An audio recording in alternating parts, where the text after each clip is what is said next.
Babies at this hospital in southern Gaza were among the first in the war-torn enclave to receive the vaccine against polio as part of the UN-led emergency campaign. It comes after UN officials said a baby was left partially paralysed after contracting the territory's first case of the disease in a quarter of a century. I was worried and afraid because this is scary, the polio disease. This disease makes the children unable to move, eat or drink. According to the WHO, Israel agreed earlier in the week to humanitarian pauses in fighting to facilitate the campaign, which officially begins on Sunday.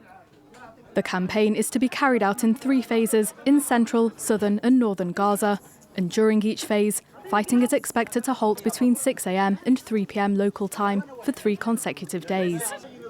But for the territory's Deputy Health Minister, this isn't enough.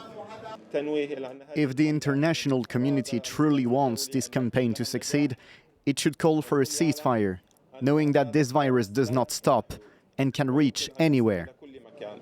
A highly contagious disease that mainly affects young children, polio is most often transmitted through contaminated water and sewage, a problem that is becoming increasingly widespread on the ground as the Israel-Hamas conflict rages on. Very large numbers of people are living in 4x4 tents, 4-meter tents, sometimes 12 people, sometimes 20 people, stand in queues to use these.